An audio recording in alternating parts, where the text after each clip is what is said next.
입니다. 악한 데 미련하고 선한 데 지혜로웁시다. 지금 같은 말 하시는 건 알고 계시죠? 네, 헷갈리시면 안 됩니다. 혹시 여러분들 중에 이 이단에 깊이 빠졌던 분들 혹시 계십니까? 우리 중에. 그런 간증은 들어보셨죠? 막 신천지에 있다가 나온 간증, 여러분들 유튜브에서 찾으시면은 그런 분들이 막 간증하는 것들 들으실 수 있을 겁니다. 아니면 주변에 지인이라든지 아니면 가족이라든지 이렇게 이단에 빠지셨던 경험이 혹시 있으십니까? 굉장히 괴롭거든요. 모든 사람이 다 그런 것은 아닌데 이렇게 이단에 빠진 사람들의 특징을 제가 살펴보면 어떠한 사람들이 빠지느냐, 굉장히 순진한 사람들이 빠지더라고요. 순진한 사람들. 여러분, 여기서 순진하다는 것은 좋은 뜻은 아닙니다. 영어로 이제 나이브하다라고 얘기하는데 이것은 무슨 얘기냐? 어리석고 이렇게 속기 쉬운 사람들을 얘기합니다. 근데 이러한 사람들이 참 순진해서 그러한 어떤 말에 잘 넘어가고 그러한 그 순진한 마음으로 자신에게 다가오는 사람도 순진할 것이라고 생각을 하는 것이죠. 그러니까 그런 식으로 해서 이렇게 잘 믿게 되는데 이러한 모습이 우리 로마 교회 안에도 있었다라고 판단이 됩니다. 우리 17절과 18절 보십시오. 제가 읽겠습니다. 형제들아, 내가 너희를 권하노니 너희가 배운 교훈을 거슬러 분쟁을 일으키거나 거치게 하는 자들을 살피고 그들에게서 떠나라. 이 같은 자들은 우리 주 그리스도를 섬기지 아니하고 다만 자기들의 배만 섬기나니 교활한 말과 아첨하는 말로 순진한 자들의 마음을 미혹하느니라. 여러분, 오늘 로마서 마지막 권면의 시간입니다. 사실 오늘 다 마무리하려고 했는데 19절에서 걸려가지고 제가 더 진도를 못 나가겠더라고요. 그래서 오늘은 딱 19절까지만 보도록 할 텐데, 이 로마 교회를 향한 바울의 마지막 권면에서 바울은 무엇을 얘기합니까? 거짓 교사를 주의하라. 거짓 교사에 대한 경고가 나옵니다. 이것이 되게 중요해요, 여러분. 그러니까 마치 아비가 집을 떠나서 남겨진 자녀들을 볼 때 도둑 조심하고 찾길 조심하고 여러 가지 이런 걱정들이 있지 않습니까? 바울은 이 로마 교회, 물론 바울이 로마 교회를 세운 것도 아니고 로마 교회에 한 번도 방문한 적도 없지만 정말 사도된 마음으로, 또한 아비된 마음으로 그 로마 교회를 걱정하는 마음에서 마지막으로 권면하는 그 경고는 무엇이냐? 거짓 교사를 조심하라는 겁니다. 여러분, 이 거짓 교사들의 특징이 있습니다. 우리 17절에 나와 있는데 17절 보십시오. 함께 읽겠습니다. 17절에 형제들아, 내가 너희를 권하노니, 거기서부터 같이 읽습니다. 시작. 너희가 배운 교훈을 거슬러 분쟁을 일으키거나 거치게 하는 자들을 살피고, 이것입니다. 거짓 교사들의 특징은 무엇입니까? 너희가 배운 교훈을 어떻게 한다고요?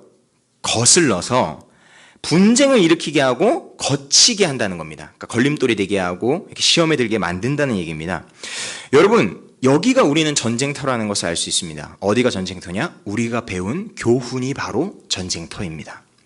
여러분, 이단 사상은 완전 다른 걸 전하지 않습니다. 에덴 동산부터 그랬지만 항상 사탄의 공격은 어떻게 시작이 되느냐? 우리가 배운 하나님의 말씀에서 조각을 떼어냅니다. 그리고 그 조각으로 새로운 진리를 만들어내는 것이죠. 그러니까 우리가 봤을 때는 비슷해 보입니다. 하지만 이 단이 다를째 끝 단자 아닙니까? 그러니까 끝이 다른 것입니다. 같아 보이지만 다른 것을 전달하니까 이것을 우리가 분명하게 분별해가지고 바라보지 않으면 그것에 헷갈리기가 쉽습니다. 다시 말씀드립니다. 여러분, 사탄은 우리를 무너뜨리기 위해서 어떻게 합니까? 진리의 조각을 취합니다. 네, 그것도 진리죠. 진리의 조각도 진리입니다. 근데 그걸 취해서 어떻게 합니까? 자신의 것으로 만듭니다. 그래서 그걸 자기 멋대로 요리를 하고 그 다음에 그 요리한 것을 보암직하고 먹음직스러운 이 접시에 딱 해서 이렇게 내놓습니다. 그럼 그걸 누가 먹는다고요? 순진한 사람들이 먹는다는 겁니다.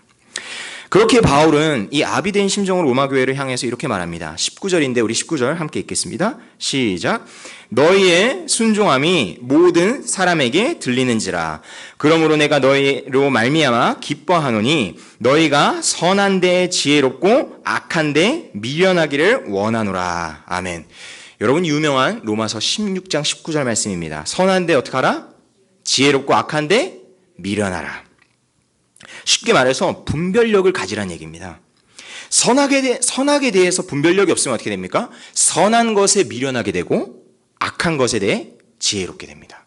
그 분별력이 없기 때문입니다.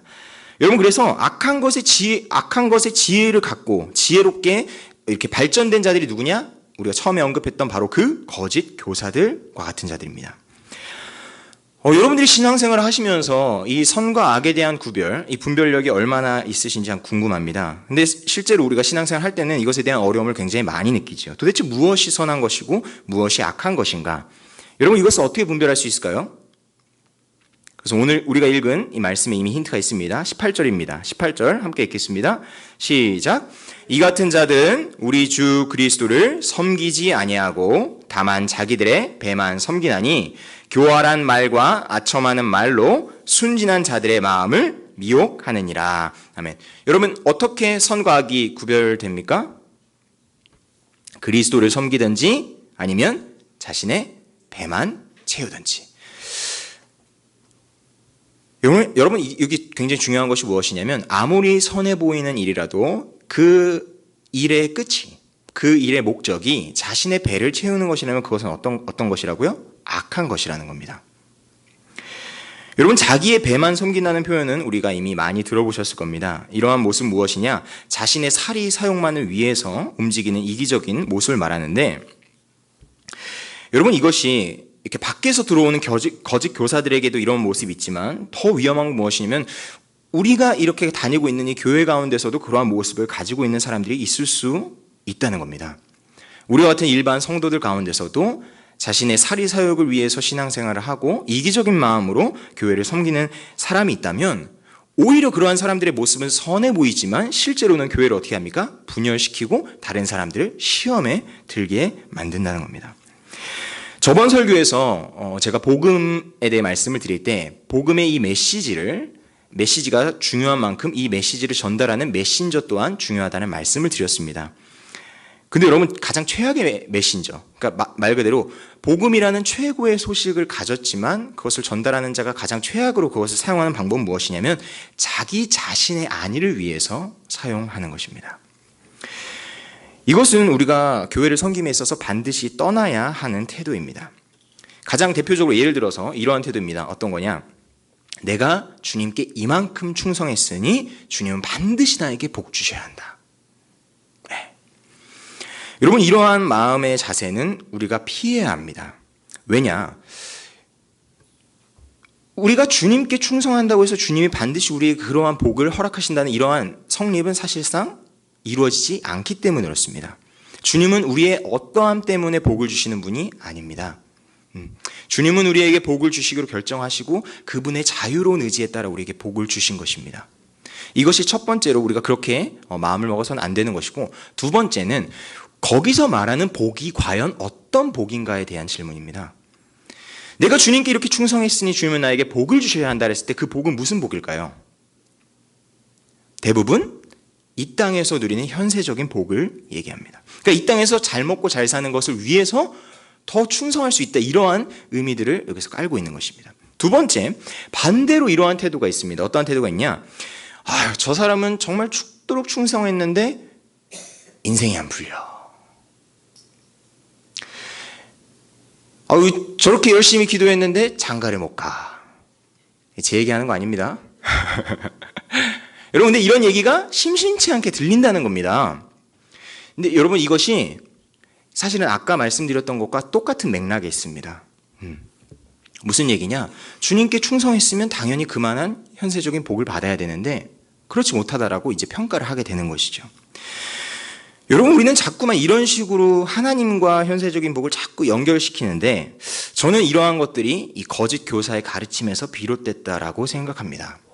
물론 오늘 우리가 살펴보는 이 로마서 말씀에서 나오는 거짓 교사는 올바른 교리의 가르침을 조각만 취하여서 그것으로 이렇게 자신의 배를 채우는, 다시 말해 교리를 비틀고 이렇게 바꾸는 그러한 거짓 교사를 말합니다. 그런데 여러분, 실제로 우리 교회를 한번 봐보십시오. 그러한 거짓 교사가 있습니까? 혹시 여기 신천지 계시면 손 들어보시겠어요? 실제로 신천지들은 지역교회, 일반교회로 들어갑니다. 아시죠? 네. 그래서 열심히 섬깁니다. 그리고 뭐 합니까? 근데 그 신천지 한 명 들어오는 게 아니라 막 떼거지로 들어와가지고 그 전략이 뭐냐면 이 산옮기기 전략이라고 합니다. 그래서 교회에서 이렇게 오래 마치 암세포처럼 오랫동안 잠복기가 있습니다. 그래서 눈치 못 채게 오랫동안 있습니다. 교회 섬기고. 그래서 리더 직분 다 받고 그리고 이렇게 교회를 신천지로 아예 바꿔버리는 겁니다. 무섭죠? 그래서 질문 드립니다. 근데 지금 수요일에 오신 분들 중에는 제가 봤을 때는 신천지 없으신 것 같아요. 왜 그러냐? 저희 교회는 어느 정도 그래도 그런 면에서는 안전합니다. 일단 담임 목사님께서 신천지가 아니세요. 여러분, 우리가 이 합신교단은 특별히 이런 교리에 대한 강조, 그래서 하이데베르크 교리문답, 또 웨스트민스터 소요리문답은 정말 건강한 신앙 고백을 가르칩니다. 이러한 고백이 우리 교회 신앙 고백의 표준이거든요. 그래서 우리가 계속해서 주일마다 고백하고 또 가르치지 않습니까? 그러니까 그러한 교육적인 맥락이 우리 가운데 있습니다. 또 저나 강도사님도 신천지 아닙니다. 네. 그리고 우리 가운데 그러한 가르침을 받은 많은 리더분들이 그래도 깨어 있어서 그러한 거짓 어떤 교리를 가르치는 것에 있어서는 민감하게 반응할 수 있다라고 생각합니다. 그래서 저는 우리 교회가 그런 면에서 건강하다라고 생각을 합니다. 그렇다면 그렇게 교리를 무너뜨리는 거짓 교사들은 사실상 저희 교회에 힘을 잘 못 쓸 수가 있어요. 그런데 그런 교리를 무너뜨리는 거짓 교사 말고 다른 거짓 교사들이 우리 교회를 공격하는 것을 저는 봅니다. 이것은 우리 교회뿐만 아니라 비단 우리 교회뿐만 아니라 한국에 있는 수많은 교회들이 다 이러한 거짓 교사의 가르침에 어떻게 보면 공격당하고 있습니다. 그렇다면 여기서 말하는 이 거짓 교사는 누구일까요? 저는 그 거짓 교사가 세속현자라고 생각합니다. 여러분 혹시 세속현자 들어보셨습니까? 아무도 못 들어보셨죠? 세속현자. 혹시 존 버년이라는 이름은 들어보셨습니까? 안 됩니다. 이러시면 안 돼요. 들어보셨다고 얘기하셔야 됩니다.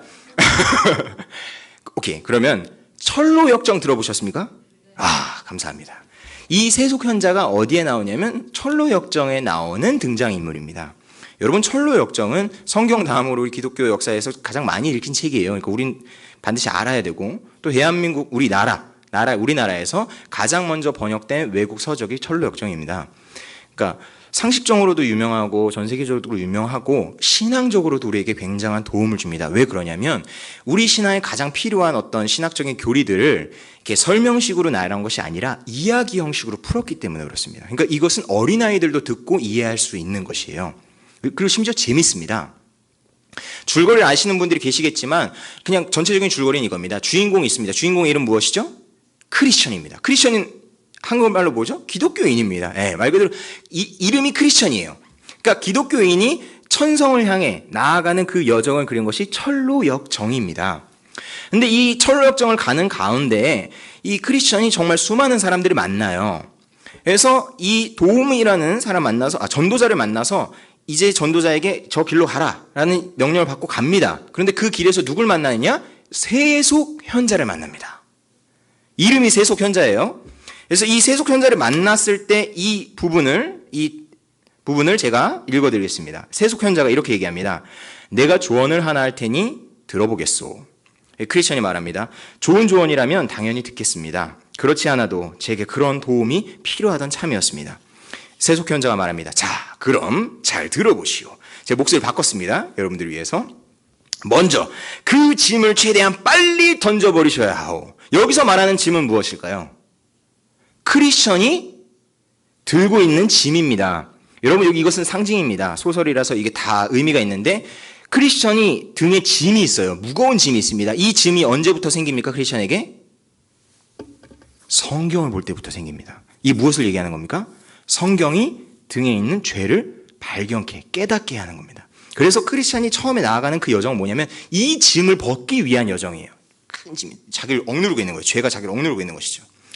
그래서 그걸 벗고 싶은데 해석현자가 지금 뭐라고 얘기하느냐? 먼저 그 짐을 빨리 벗으라는 겁니다. 그러기 전까지는 당신의 마음이 안정될 수 없고 하나님이 주신 복을 제대로 누릴 수도 없기 때문이요. 그러자 크리스천이 대답합니다.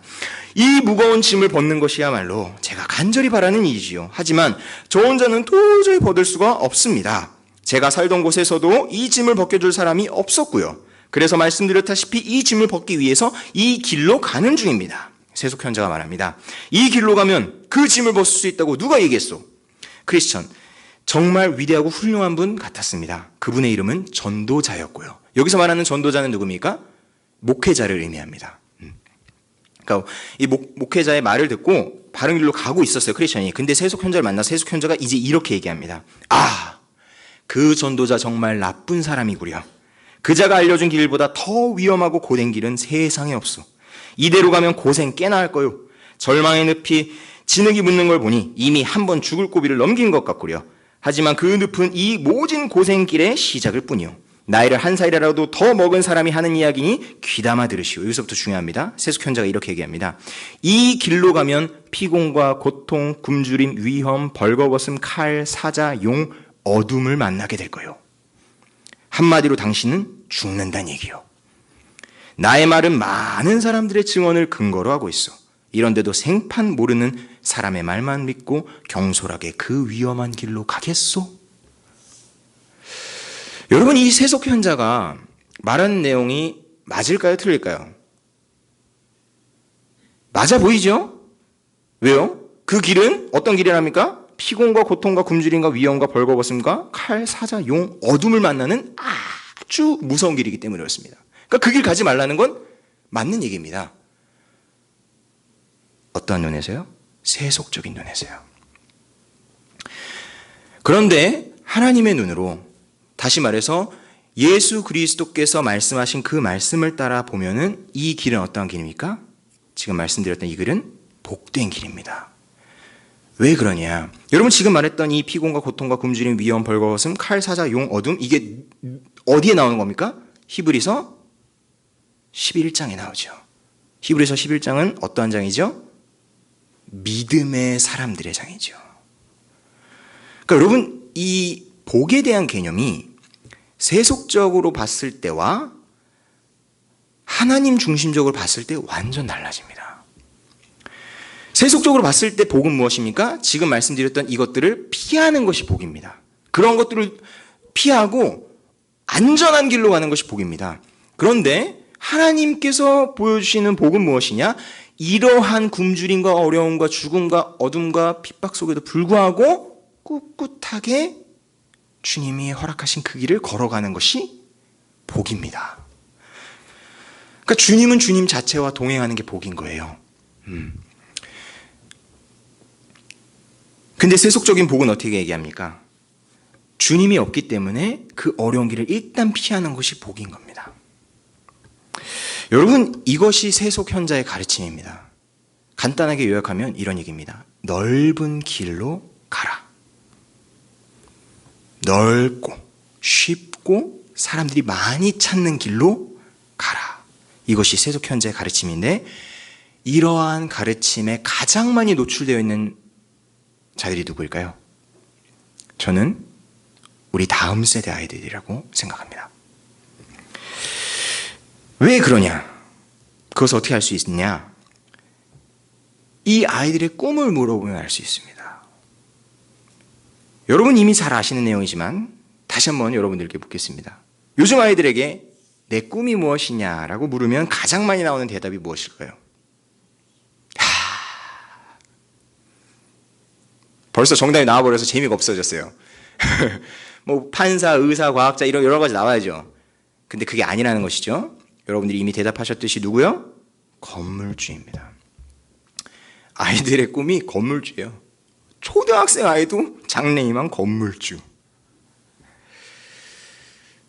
여러분 왜 이렇게 됐을까요? 이게 진짜 갑자기 이렇게 됐거든요. 여러분 저 때만 해도 장래희망 쓸 때 저도 이렇게 요리사, 제 원래 꿈이 요리사였습니다.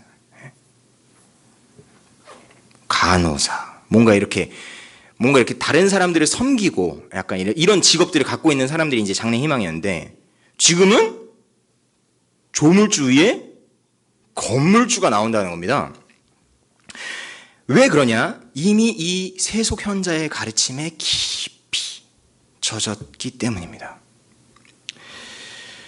여러분, 이 세속 현자가 이 세상 가운데 얼마나 많은지 모릅니다.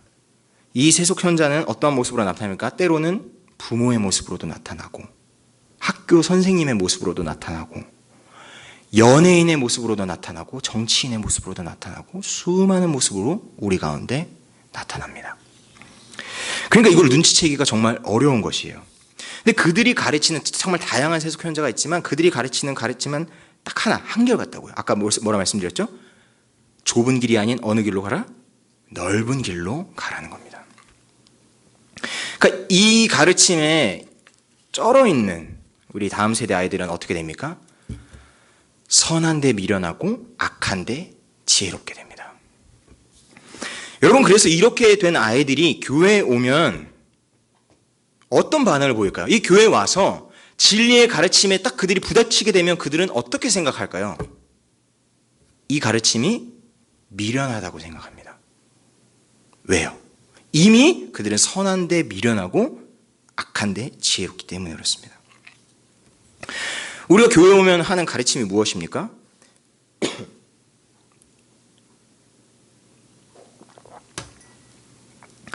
좁은 길로 가라입니다. 예수 그리스도께서 우리에게 남겨주신 그 가르침을 우리는 그대로 전합니다. 누구든지 자기 목숨을 구원코자 하면 잃을 것이다. 이게 교회의 가르침입니다. 자기 십자가를 지고 예수 그리스도를 따르라. 이것이 교회의 가르침입니다. 근데 이러한 가르침이 세속 현자의 가르침에 이미 깊이 젖은 친구들에겐 어떻게 들린다고요? 미련하게 들린다는 겁니다. 여러분, 이 세속 현자가 가르치는 가르침의 중심에는 이러한 것들이 있습니다. 물질, 만능주의, 외모, 지상주의, 능력, 중심주의와 같은 것들입니다. 근데 이것은 아이들뿐만 아니라 우리들도 이미 거기에 많이 노출이 되어 있습니다.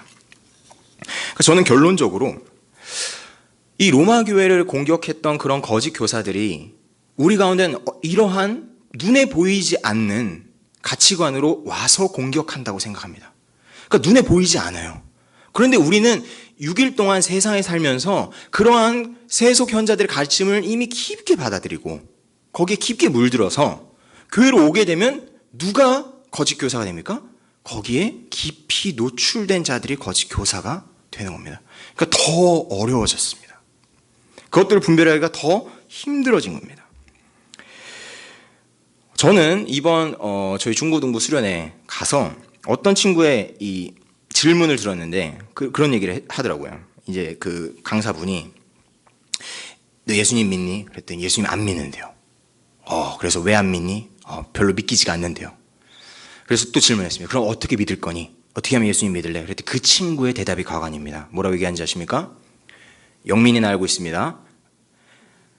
내 통장에 10억 꽂아주면 믿을게요. 이러더라고요.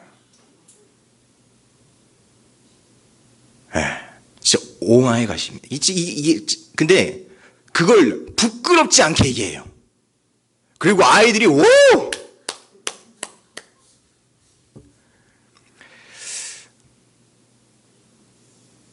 여러분 어떤 느낌인지 아시겠나요?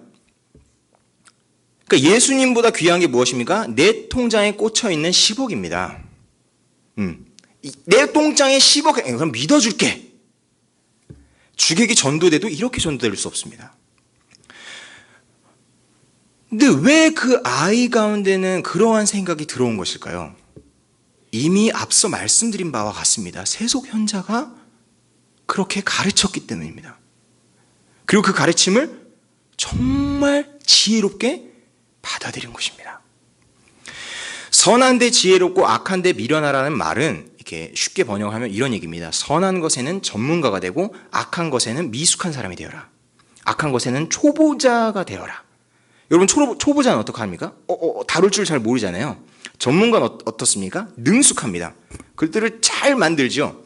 그러니까 선한 것이 보이면 전문가답게 그것에 맞게 반응하고 악한 것이 보이면 내가 저걸 만져본 적이 없어 하면서 굉장히 미숙하게 다가가야 되는 것이 바울의 조언입니다. 근데 요즘 친구들은 어떻다고요? 선한 데는 초보자고 악한 것에는 전문가가 되어 있습니다. 그러니까 교회에서 선한 것을 가르치면 가르칠수록 그들은 그게 너무 어색한 거예요.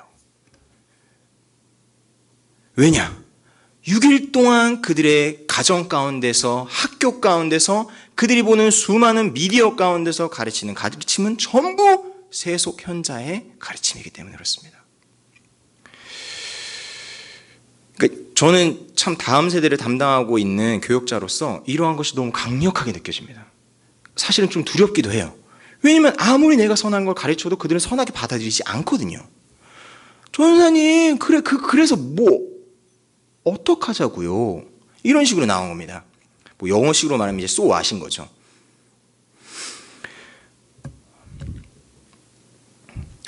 여러분은 어떻게 해야 한다고 생각하십니까?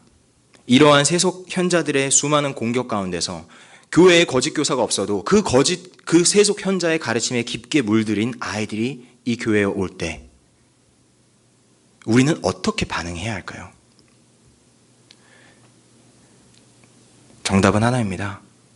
예수님의 가르침대로 우리가 보여줘야 하는 것입니다. 교회는 다르다는 것을 우리가 보여줘야 합니다. 무슨 얘기냐? 이 세속 현자의 가르침에 깊게 물들이게 되면 무엇이 달라지냐면 평가하는 눈이 달라집니다. 그래서 어떻게 평가합니까? 돈이 많으면 높게 평가합니다. 잘생기고 예쁘면 높게 평가합니다. 이것이 세속 형제의 가르침을 받은 자의 평가입니다. 그런데 교회는 어떻게 평가해야 합니까? 가진 것으로 평가하지 않습니다. 그 사람의 어떠함으로 평가하지 않습니다. 예수 그리스도께서 그 사람을 받아준 것처럼 우리도 그 사람을 받아주는 것입니다. 그러니까 교회는 가치관이 완전 바뀌는 장소여야 하는 것입니다. 주님이 그렇게 우리 가운데 오셨습니다. 주님이 복음을 전하실 때 우리 가운데 어떻게 오셨습니까? 어리석은 자를 택해서 지혜로운 자를 부끄럽게 하고 가난한 자를 택해서 부한 자를 부끄럽게 하십니다. 세상은 이게 반대죠. 지혜로운 자가 어리석은 자를 부끄럽게 만듭니다. 부한 자가 가난한 자들을 조롱하고 멸시합니다. 교회는 이게 바뀌어야 합니다. 그래서 교회에 들어오면 세상 가운데선 찢기와 같고 무시당하고 천대당하고 갈 데 없고 돈 없어서 낄 수 없는 사람들이 교회에 올 땐 환영받게 됩니다. 그들을 품게 되는 곳이 교회인 것이죠. 그래서 교회는 가장 낮은 울타리가 되어야 합니다. 결론의 말씀을 드립니다. 여러분, 이것이 우리가 복음으로서 변화된 삶의 모습이고 복음으로서 변화된 교회의 모습이라고 생각합니다. 바울이 복음을 전했을 때 단순히 예수 믿고 구원받아라가 아니었습니다. 바울이 복음을 전했을 때 그들 가운데 무엇을 요구했습니까? 유대인과 헬라인이 하나가 되어라. 아니, 이미 그리스도 안에서 하나가 되었다. 저는 그런 의미에서 복음을 이러한 이미지로 기억하는 것을 좋아하는데, 저는 복음이 화평의 복음이라고 생각합니다. 화해시키는 것. 그러니까 복음은 불화한 나와 하나님을 화해시킵니다. 주님이 나를 용납해 주십니다. 화해가 돼요. 그 다음에 하나님과 나의 관계가 그렇게 화해가 되면 어떻게 됩니까? 사람과의 관계도 화해가 됩니다. 그래서 예수님의 가르침 가운데 가장 어렵지만 가장 중요한 것이 무엇입니까? 용서하라입니다. 왜요? 용서하지 않으면 그 사람을 용납할 수 없거든요. 용서가 전제되지 않으면 그 사람과 화해할 수 없거든요. 그래서 기독교의 위대한 가르침이 용서인 것이죠. 저는 이렇게 화해로서 이 나눠진 것을 합치고 막힌 것을 뚫어버리는 것으로서 이 복음을 이해하는데, 그렇기 때문에 모든 막힌 담을 허시는 주님의 말씀이 유대인과 헬라인의 깊은 담장을 주님이 무너뜨리셔서 하나로 만드셨고, 그 복음으로서 너희가 하나 되었다. 그러므로 어떻게 하라고 얘기합니까? 즐거워하는 일에 함께 즐거워하고 우는 일에 함께 울라고 얘기하는 겁니다. 하나가 됐기 때문에. 저는 그것이 복음의 능력이라고 생각합니다.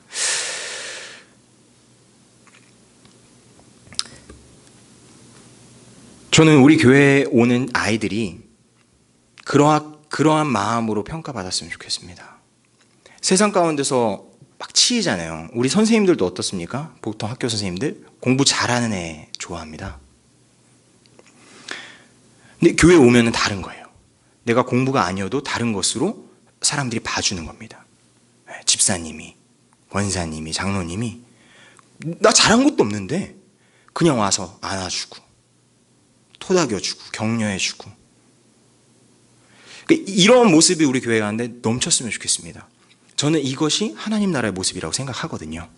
하나님 나라 이사야서에 말씀했던 것처럼 사자와 양이 함께 뛰노는, 그러니까 이 세상 세속에서는 불가능한 그러한 것이 열리는 것입니다.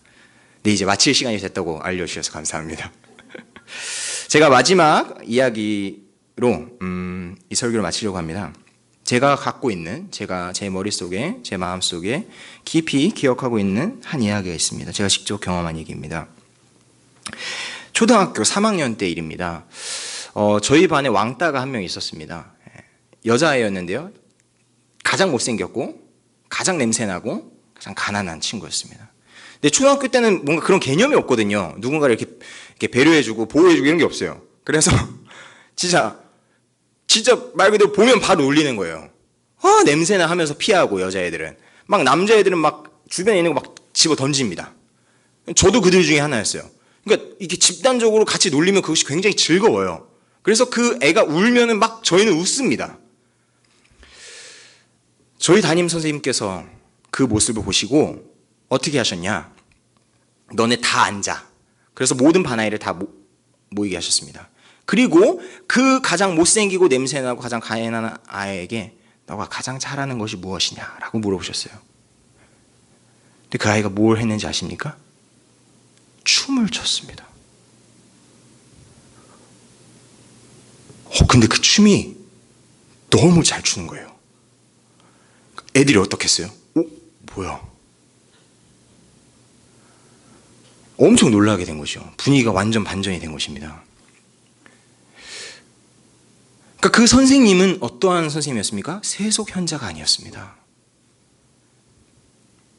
그 선생님은 어떻게 보면 정말 예수님과 같은 마음을 갖고 있는 사람이었어요. 그러니까 다른 사람들이 보는 것을 보지 않고 다른 사람들이 보지 못하는 것을 보셨습니다. 그래서 그 가장 못생기고 냄새나고 가난한 친구에게 너에게 가장 아름다운 게 뭐니? 물으신 거죠. 저는 그때 더 부끄러웠습니다. 그게 왠지 아십니까?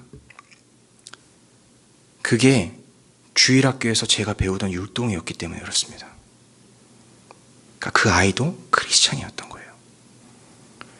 내가 알고 있던 찬양을 부르면서 율동하는데 그게 너무 예쁜 거예요. 저는 더 부끄러울 수밖에 없었습니다. 여러분, 예수님과 같은 눈을 가지시기 바랍니다. 세상 사람들이 세속 현자가 보여주는 그 눈을 갖지 마시고 특별히 우리 아이들을 볼 때, 특별히 자녀들을 볼 때 세상이 보는 눈으로 보지 마시고 예수님의 눈으로 보시는 여러분들 되시길 주님의 이름으로 축복합니다. 기도하겠습니다.